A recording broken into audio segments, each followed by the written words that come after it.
Alhamdulillah. Alhamdulillah nahmaduhu wa nasta'inuhu wa nastaghfiruhu wa nu'minu bihi wa natawakkalu alayhi wa na'udhu billahi min shururi anfusina wa min sayyiati a'malina man yahdihillahu fala mudilla lahu wa man yudlilhu fala hadiya lahu wa nashhadu an la ilaha illallah wahdahu la sharika lahu wa nashhadu anna sayyidina mawlana Muhammadan abduhu rasuluhu amma ba'd. فأعوذ بالله من الشيطان الرجيم بسم الله الرحمن الرحيم. Assalamu alaikum everyone. This is Tafseer Thursdays. My name is Ustad Shazad Shafi. This is our 6th class today regarding the 38 juz of the Qur'an, and alhamdulillah we have came this far, and we are about to finish Surah Al-Nazi'at, which is the 2nd chapter in the 38 juz. The first chapter is Surah Al-Naba and the 2nd chapter. So I will give everyone a minute so that we can actually come up on everybody's feet so that they can join us.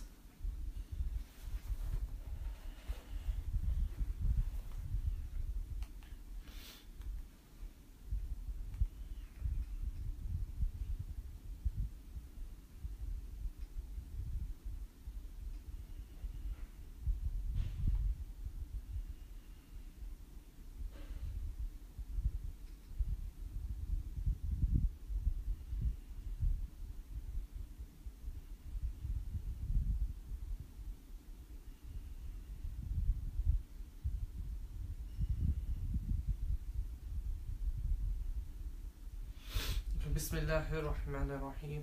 So, starting off, as I said, that we will be reading Surah Al-Nazi'at, and inshallah, if we get the chance, we would complete it today. Otherwise, we would go on with Ramadan.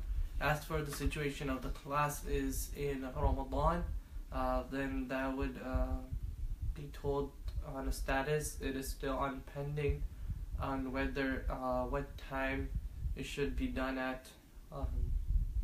If you want to know, then you just keep in touch with my Facebook page, and inshallah it would be told on that.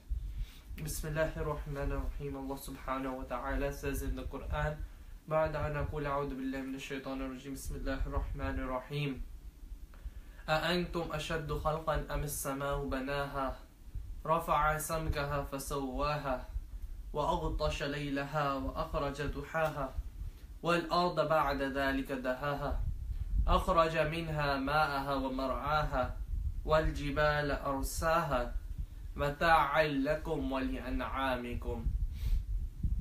Allah subhanahu wa ta'ala is continuing on from the previous verses of this chapter. If you want to get more details about what has already passed, you can go and watch the previous videos. Just a summary of what was going on in the previous verses. Allah subhanahu wa ta'ala was talking about, it was giving a reply to those munafiqeen and mushrikeen that had the objection that how can Allah subhanahu wa ta'ala create someone back to their state before their death once they have died. So if someone has died and he's in his grave, his bones are all rotten, now on the day of judgment, how can Allah subhanahu wa ta'ala bring him back to the state he was before he died? So Allah subhanahu wa ta'ala gives them the reply, and between those ayats and this ayat, Allah subhanahu wa ta'ala was talking to Nabi sallallahu alayhi wa sallam about the story of Hazrat Musa alayhi salam, and how he had to face Fir'aun, the ruler of that time, and how Fir'aun rebelled against the deen of Allah subhanahu wa ta'ala, and how he tried his best to belie Hazrat Musa alayhi salam, and what his ending was. After Allah subhanahu wa ta'ala has mentioned that, it's coming back to the previous part, as I said, as the reply to those munafiqeen, those hypocrites, and those kuffar, those that did not believe or couldn't understand the concept of how the day of judgment would come. So Allah subhanahu wa ta'ala is talking to them that أَنْتُمْ أَشَدُّ خَلْقًا أَمِ السَّمَاهُ بَنَاهَا, that are you more harder to أَنْتُمْ أَشَدُّ خَلْقًا, is your creation more hard, or the creation of the skies more hard? So the literal translation that would be, is your creation more difficult or that of the sky? And banaha, then this is a separate sentence, though it's in one single verse. It's basically a separate sentence. The first one is like Allah subhanahu wa ta'ala is asking them that, is your creation more hard, or is the creation of the skies more hard? And then Allah subhanahu wa ta'ala says that He created it. He created the skies. Now, over here, Allah subhanahu wa ta'ala, like I said, He is giving to a reply to those. To fully understand this is, it's very hard for one to fully understand that how is the skies built. There's no roof for it, there's no pillars for it, we just see the skies. And it's very hard for one's mind to understand the creation of the skies. But as for the human being, though that is also very hard thing to understand, but there are scientists that came up with artificial with legs and hands, and they came up with more technologies in this today's time. So, but even though our modern technology has improved so much, still it is not easy for the human minds to understand the behind the skies. And I would like to apologize if I would be missing some points. I am having some health issues today, so I'm trying my best to speak. So as I was saying, Allah subhanahu wa ta'ala says that is your creation more harder, or is the creation of the skies more harder? So not that the creation of the sky or the creation of human being is hard for Allah subhanahu wa ta'ala. For Allah subhanahu wa ta'ala, it's kun fayakun. Allah subhanahu wa ta'ala says that become, it becomes. It's just the command. So nothing is hard for Allah subhanahu wa ta'ala, but He's just talking in that what's more harder to understand for the human mind. So like I said, to understand the skies and the space is more harder for the human minds to understand. And then Allah subhanahu wa ta'ala says that, so it's hard, right? That it's very obvious that to make the skies is much harder. It's something that can be easily understood because you can't understand it, though both of them are hard, but the skies are more harder. So Allah subhanahu wa ta'ala then says that banaha, that Allah subhanahu wa ta'ala created it. So when Allah subhanahu wa ta'ala can create the skies, then how can it be difficult for Allah subhanahu wa ta'ala to basically resurrect the human beings from their grave in the state that they were in before they died? This is not hard for Allah subhanahu wa ta'ala. Allah subhanahu wa ta'ala created the human beings in the first place, so to bring them at the place back is not hard.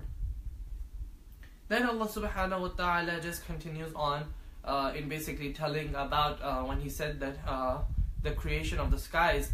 So a person would be just like the skies, but Allah subhanahu wa ta'ala brings out more details that what Allah subhanahu wa ta'ala did. And these are basically details that one does not normally think about, and he's more unaware of them. So Allah subhanahu wa ta'ala pointed these things out too.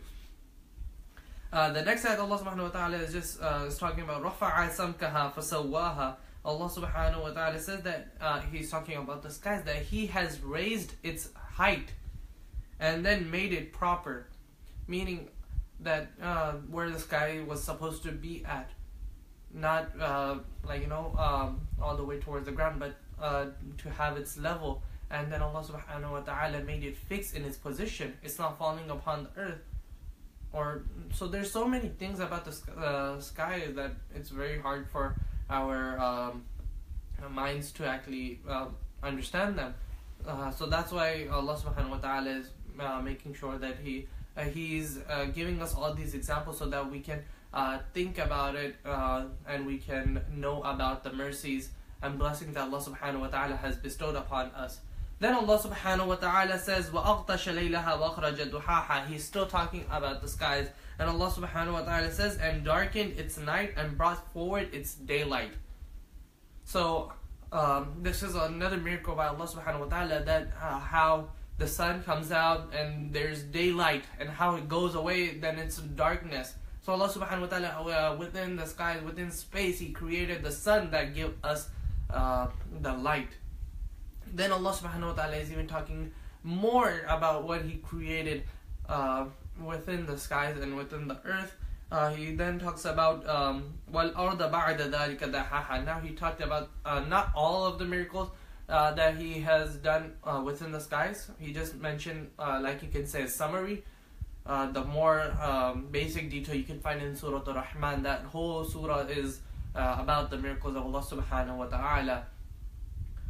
So after describing the sky, Allah subhanahu wa ta'ala said that now the skies were built. Now how about the earth? Allah subhanahu wa ta'ala created the earth too. So Allah subhanahu wa ta'ala made made the earth very vast, that a lot of people can see today.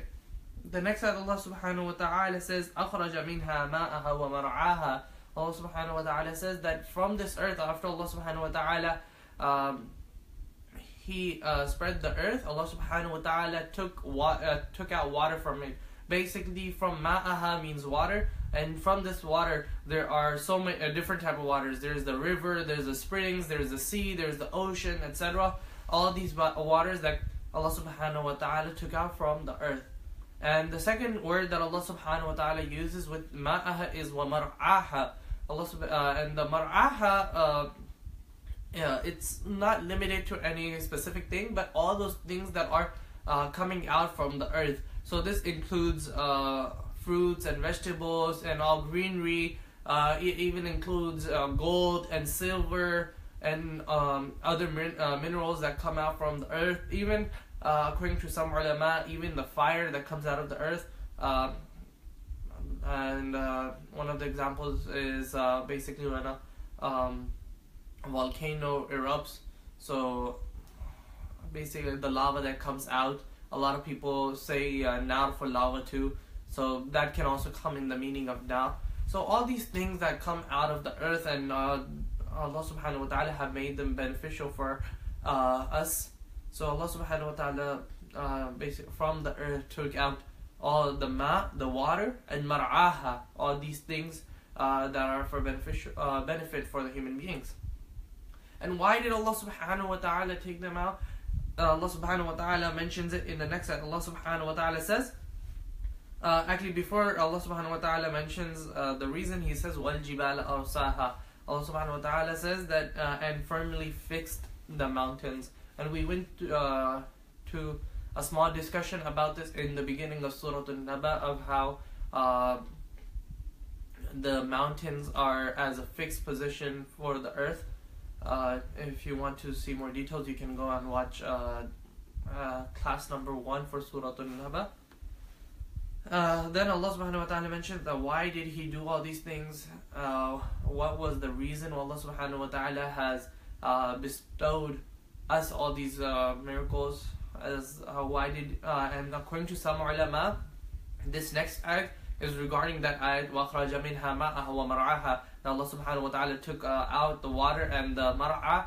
Why did Allah subhanahu wa ta'ala did it? مَتَعًا لَكُمْ وَلِأَنْعَامِكُمْ, for benefit for you, as a benefit to you and your cattle.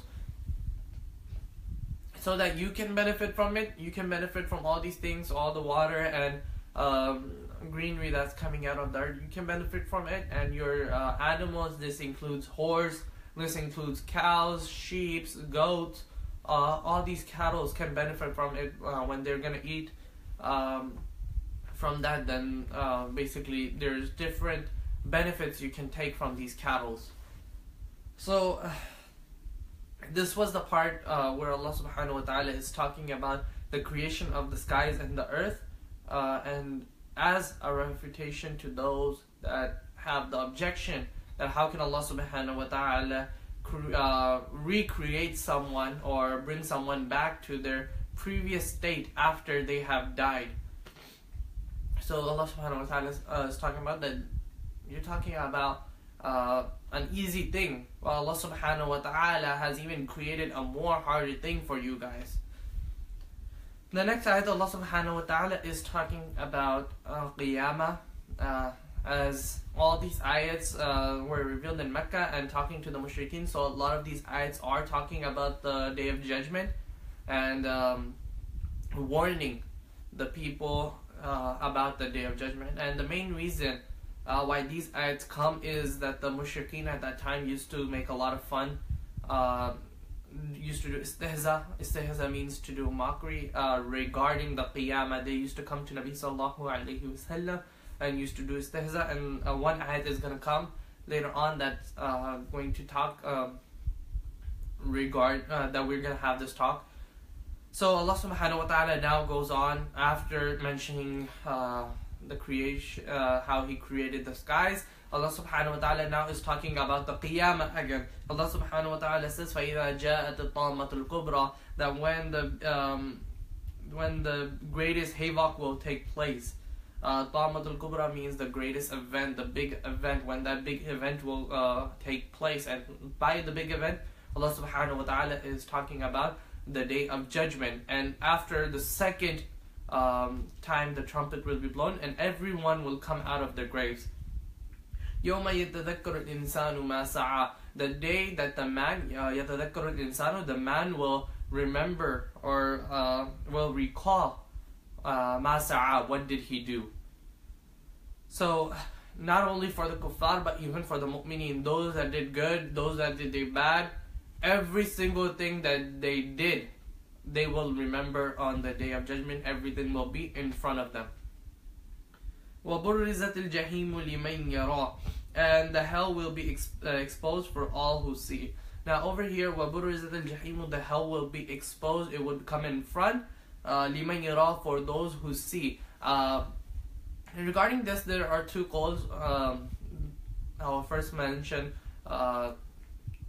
the non-chosen opinion is this is basically for the kuffar, because all these ayats are mostly coming for the kuffar, that those that do bad action and Jahannam, they will see the Jahannam, and Jahannam is basically for the kuffar. But the chosen opinion according to the ulama is that this is for everyone. This is a very general statement that everyone will see it. So Jahannam will come in front for whoever sees it. This is basically according to the ulama, even the mu'mineen would see Jahannam, not from a close level but even from far, so that when they go to Jannah they would be able to appreciate it more. This is why the ulama have said that even the mu'mineen would see Jahannam before they go to Jannah. فَأَمَّا مَنْ طَغَى وَآثَرَ الْحَيَاةَ الدُّنْيَا. So this was saying وَبُرِّزَتُ الْجَحِيمُ لِمَنْ يَرَى, so those so everyone would see Jahannam. Then فَأَمَّا مَنْ طَغَى, then for the one who had rebelled, then that Jahannam would be for the one that had rebelled. Then وَآثَرَ الْحَيَاةَ الدُّنْيَا, those who had rebelled and preferred the worldly life to the hereafter. Though this is basically again as jawab, this whole surah is basically as a jawab to those munafiqeen that had very hard time understanding the Day of Judgment. So Allah subhanahu wa ta'ala says that you guys are thinking that there would be no Day of Judgment, and you're thinking that whatever you would do in the worldly life, whatever evil acts you do, you would not be accounted on them. So do not think that when the Day of Judgment is coming and you think that you can do all these actions, you can do whatever you want, no matter how much you think you would live in the worldly life, you would not be saved from the punishment of Allah subhanahu wa ta'ala, because there were a lot of people at that time, and this is still in today's society, there's a lot of people that still have the same mindset that there is no resurrection. When the person is living right now, and after he dies, he's dead. There's no resurrection after death. Even during the time of Nabi Sallallahu Alaihi Wasallam, there used to be a lot of people that had the same thing, and they just wanted to live their life. They didn't care anything about the afterlife. They were like, there's no such thing as an afterlife, so they used to do whatever they can. And since this ayat is this is a Meccan ayat, so this is basically for the people of Mecca. But even in Surah Al-Baqarah, there's a similar thing that has been mentioned, a more clear thing, and that was basically for also the Majusi of that time, the Majusi, the fire worshippers, who were just thinking that they would not be resurrected after that. Allah subhanahu wa ta'ala says in Surah Al-Baqarah, لَتَجِدَنَّهُمْ أَحْرَصَ النَّاسِ عَلَى حَيَاةٍ وَمِنَ الَّذِينَ أَشْرَكُوا أَيَوَدُّ أَحَدُهُمْ لَوْ يُعَمَّرُ أَلْفَ سَنَةٍ وَمَا هُوَ بِمُزَحْزِحِهِ مِنَ الْعَذَابِ أَنْ يُعَمَّرَ وَاللَّهُ بَصِيرٌ بِمَا يَعْمَلُونَ. That you shall surely find them the more avid for life than all other men, even more than the polytheist. Every one of them would love that his life is prolonged for 1,000 years, but it will not take him away from punishment that his life is so prolonged. And Allah is watchful of what they do. So even if the person lives 1,000 years, he dies after 1,000 years, there's still nothing that will stop him from the adhab of Allah subhanahu wa ta'ala. So this is just a small reference to what Allah subhanahu wa ta'ala is trying to say, وَآثَرَ الْحَيَاةَ الدُّنْيَا, that those that had the mindset that they can do whatever in the worldly life, there's no resurrection. Allah subhanahu wa ta'ala says that even if you live 1,000 years, you live how much you want, there's still nothing that will stop you from the adhab of Allah subhanahu wa ta'ala. Then Allah subhanahu wa ta'ala, now it was about Jahannam, that everyone would see Jahannam, and Allah subhanahu wa ta'ala says that those that rebel against Allah subhanahu wa ta'ala and those that wish for that just wish for the worldly life, فَإِنَّ الْجَحِيمَ هِيَ الْمَأْوَى, that the Jahannam is going to be will be the abode, meaning it would be his ending. It will be in Jahannam. As for وَأَمَّا مَنْ خَافَ مَقَامَ رَبِّهِ وَنَحَى النَّفْسَ عَنِ الْهَوَىٰ, whereas for the one who feared to stand before his Lord and restrained himself from the evil desires, so those that basically obeyed the commands of Allah subhanahu wa ta'ala, those who stayed away from the desires, the bad desires of his hearts, Allah subhanahu wa ta'ala says, فَإِنَّ الْجَنَّةَ هِيَ الْمَأْوَى, then for them the Jannat is the ending point. For them the Jannat, the heaven, is the abode. Now according to some ulama, the first ayat about the Jahannam is about Abu Jahl, and according to some other ulama it's about some other mushrikeen. Whereas the Jannat part is about Hazrat Abu Bakr Siddiq radiallahu ta'ala. But at the end everyone comes out that this is not limited to anyone, but this is a general statement. Allah subhanahu wa ta'ala then says, يَسْأَلُونَكَ عَنِ السَّاعَةِ أَيَّانَ مُرْسَاهَا فِيمَا أَنْتَ مِنْ ذِكْرَاهَا إِلَىٰ رَبِّكَ مُنْتَهَاهَا إِنَّمَا أَنْتَ مُنْذِرُ مَنْ يَخْشَاهَا, that they ask you upon the hour, that when will it happen. فِيمَا أَنْتَ مِنْ ذِكْرَاهَا, that in which capacity are you to tell this? With your Lord is the final word about it. You are فِيمَا أَنْتَ مِنْ ذِكْرَاهَا إِلَىٰ رَبِّكَ مُنْتَهَاهَا إِنَّمَا أَنْتَ مُنْذِرُ مَنْ يَخْشَاهَا, that you are only a warner for anyone who fears it. Now over here, this is where the point comes. As I told you that the mushrikeen of Mecca used to keep on asking Nabi sallallahu alayhi wasallam about the Qiyamah, and Nabi sallallahu alayhi wasallam used to keep on telling them about the Qiyamah and when Qiyamah will come and how it will come. But they were just asking it for mockery, just having fun. They didn't want any knowledge. So that's when Allah subhanahu wa ta'ala said that they are asking you about the Qiyamah and you're answering them.